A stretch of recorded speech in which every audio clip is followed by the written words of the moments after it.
Hey guys, what's up? This is Coach Johnson Chua, no? So welcome to my live. Okay, so most of you kasi is asking about like ano ba yung mga medyo dapat na meron natin pampaswerte or mga rituals o pwede natin gawin sa pagpasok po ng Chinese New Year at yung mga good lucky charms na pwede po natin dala-dala po for the rest of the years po, no?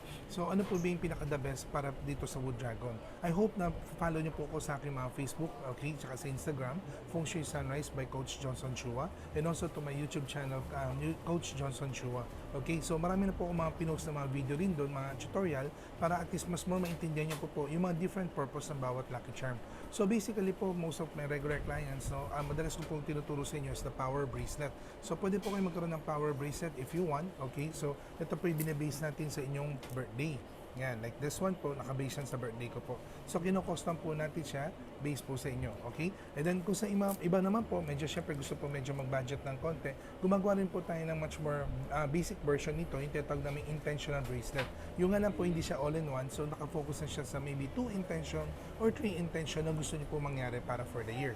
Okay? And also, para to support the power bracelet, pwede ka rin po kayo magkaroon ng pouch protection set. So, the pouch protection set consists of different amulets po siya. Yan, ito po kasi yung katerno ng ating bracelet, no? Yan po. So, itong mga amulets na ito is nakabase na rin po siya sa animal sign na kailangan po natin. Okay, base na po yun sa inyo. Kasi minsan po marami tayong mga nababasa o mga nakikita na ano-ano yung mga babagay sa atin. Okay, minsan nalilito na rin po tayo kung ano ba yung better, ano yung hindi. Okay, so ito po, pinili na po namin yung pinaka-most kailangan nyo po para for the year, and we'll put them everything in one red pouch para pag nagpapalit kayo ng bag, mabilis yung po siyang ilipat. Okay, so ito po yung pinaka-best friend or katerno or partner ng ating power bracelet. Because the power bracelet works as our enhancer. Okay, siya po yung tumutulong para i-energize yung katawan natin, yung mind natin, yung emotions natin. Siya rin po yung nagbibigay sa atin ng power para for mga critical thinking or good decision. Habang yung pouch naman po, yun yung activator natin para to activate yung mga lock sa paligid po natin. Okay? So yun po yung in a way, nagtaturno sila or supporting nila sa isa't isa. And also, para sa house naman, syempre, at hindi nawawala yung mga plaques po natin. Okay, you can also double check in my YouTube channel. So, meron na po tayo yung set plaques, okay? So, pwede niyo po itong idikit sa bawat sector. Kung makikita niyo po, may mga directions na po siya sa likod. Kung saan niyo po siya ididikit, ano yung mga purpose nila, makikita niyo po ito sa YouTube channel.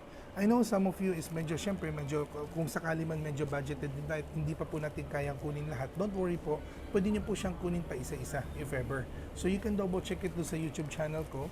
Okay, panoorin niyo po yun, anong sector. Especially, unahin niyo po yung main door, kitchen, tsaka bedroom. Yan po yung pinaka-important. O tsaka yung working place nyo. Yan po yung pinaka-most important. Or, pwede nyo pong unahin yung mga afflicted area. Yung mga area na hindi maganda.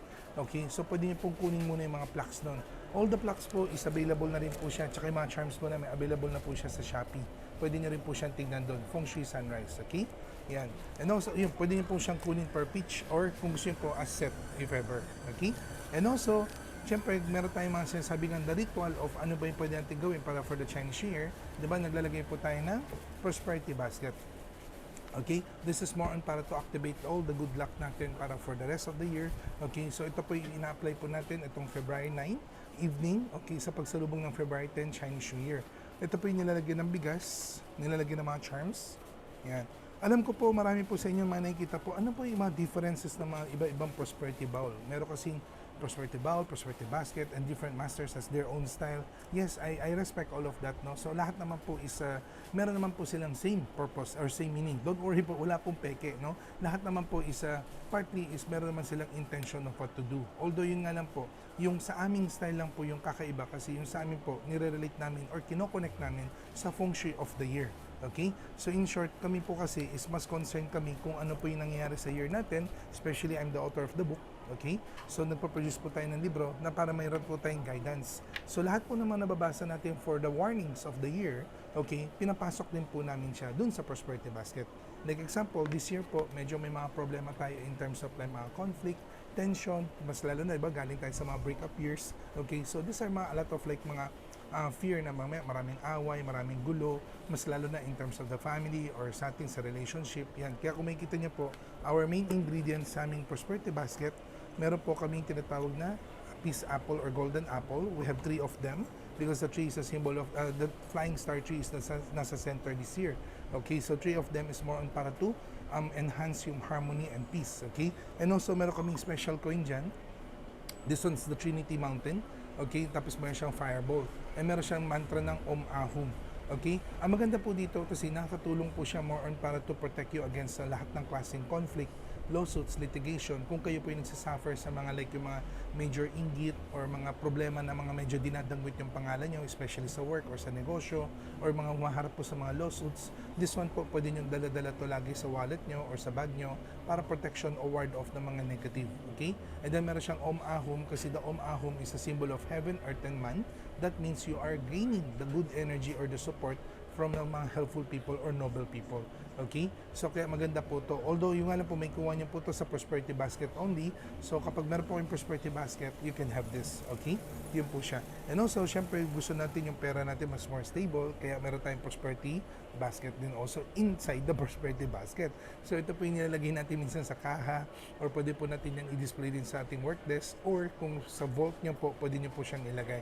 Para ibig sabihin chunk of money o bulk of money ang ina-attract para for the year 2024. And also, dahil medyo mataas din po yung health problem natin or emotion problem, kaya meron kami nilagay ng mga wulu, okay, marami po yan. Okay, mga ganyan po siya, ating mga shampoo yan, no? So, ibig sabihin, you can distribute this each of your family member para mas malayo po sila sa health problem or pwede niyo po sila lahat ihang sa bedroom door or sa main door para mailayo po kayo sa mga health and sickness. And also, meron tayo love pouch, yan. Kasi, alam po natin this year po, yun po, no, kung napanood nyo nga po sa unang hirit na interview ko, some of the problem this year talaga is medyo mataas ang tension and conflict o mga misunderstanding. So in short, yung breakup year last year is medyo kumukontinue siya this year. So medyo a little unstable pa rin po. Although I'm not saying na bad naman siya all the way, kasi kahit paano po, nasa atin naman po talagang paano natin ko kontrolin yung couple relationship. So communication is very important, patience, kailangan lagi na dyan yung conversation. So the love pouch po, nakakatulong siya para lalo maging intact yung relationship ng dalawa. Okay? You can hang this one in kapag meron kayo like kunyari wedding picture or couple picture, pwede nyo i-hang yan sa tabi ng picture nyo or you can also bring this one personally with you. Okay? And also, meron din po siyang the Lucky Rui. Yan. And then this one naman is para for those who wants to enhance power and authority. And because of this year po, kung napapanood nyo nga po, the dragon has a lot of power struggle this year. So kaya double Rui siya is more about para maiwasan natin yung mga struggling in terms of power. Walang agawan, walang bad tripan, okay, mga trip power tripping. So this one is more about para for promotion, recognition, and also ma-enhance yung stability natin sa ating profession. Kaya kung napansin niyo po, most of this is mga in-explain ko po, is medyo related siya doon sa kung nabasa niyo po yung forecast niyo po for the year 2024. Yan, okay? For those of you na wala pa po nung book, you can bought this one. Available na po siya sa ating mga social media account, Facebook and Instagram. Also, you can order this one in Shopee para kung sakali po malayo po kayo, okay, then Shopee can deliver it for you. Okay? So, available na po siya. Okay? Then check nyo lang po. Nandiyan na po kompleto lahat yung about the zodiac signs. Yan, meron po tayo the ranking zodiac signs. Sino yung pinakamataas sa nat. And also, bawat animal signs reading, lucky colors, yan, kompleto na po yan. And also, what important pa here is, di ba alam niyo po na meron ako tinuturo minsan na mga DIY, no? Especially sa unang hirit or minsan po kahit sa ibang network, kung sakali po nagtatanong sila kung ano ba yung mga DIY na pwede natin gawin sa bahay. Di ba nagkakabit po tayo ng tinatawag na 9 ampaw, okay, sa likod po ng door. And thank you po sa lahat mga nag-testimonies. Marami po mga nagbigay ng testimonies na talagang it's very effective and most of their wishes daw natupad daw. So what more kung kaya pa natin increase yung energy na yun this 2024, okay? Kaya naggawa po ako ng wealth mantra na pwede niyo po makita dito sa libro natin here in page 132. Yan, this one, pwede niyo po siyang i-xerox ng 9 na piraso and then every each of that xerox po, pwede niyo sulat dun yung wishes tapos yun po yung ang ilalagay niyo po sa ampaw niyo po. Okay? And then yun po yung didikit niyo po sa likod ng door. Okay? If I have the time, maybe gagawa rin po ako ng video on how to do that. Alright? So yun po, at least ito po, magagamit niyo po yung book, not only para for the good luck or guide, but also for as a good luck charm. Alright? So thank you guys. I hope marami po kayo natutunan in this quick video. Okay? Ayun nga, one last thing. Sa mga nagtatanong po how to write your wishing paper. Okay? So sa wishing paper po, dito lang po, no? Susulat niyo po yung inyong name, birthday, address, dito po sa may malapit dito, sa tabi lang po ng horse, name, address, birthday, and then all your wishes, you can write it dito po sa tabi. Okay? Or dito po sa harapan, pwede rin. Okay? Huwag po kayo magsusulat ng mga wishes dito sa likod, okay? medyo hindi po siya masyado ganun ka-effective pag sa likod. Dapat sa harap po. Okay? Doon lang po sa mga open area. Okay? And then susunugin po natin siya sa mismong Chinese New Year. So that means pagpatak ng 12 midnight ng New Year's Eve, yun kailangan po pumasok na ang dragon energy. Okay? May iba kasi sabi, ko, parang inantok yata ako, sunugin ko na kaya muna. Huwag ganun. Kasi kung ganun lang, antay mo na lang the next day. Okay? Ng mismong February 10. The whole day of February 10, pwede kayo magsunog ng wishing paper. As long na yun po yung pinaka-January 1 or yun po yung pinaka-new moon ng Chinese lunar calendar. Alright? So, thank you guys. I hope you learned a lot from this short video, okay, about sa mga charms na anong kailangan nyo, anong mga importante na meron kayo para for the year 2024, okay? So, if you have any questions, just message us in our Facebook or Instagram, Feng Shui Sunrise by Coach Johnson Chua. And also, you can follow me in my YouTube channel, Coach Johnson Chua. And also, follow me in my TikTok account, okay? Medyo sisimula pa lang naman, okay? FS Coach Johnson Chua. So, thank you guys. See you in my next FB Live video or other videos. Bye-bye!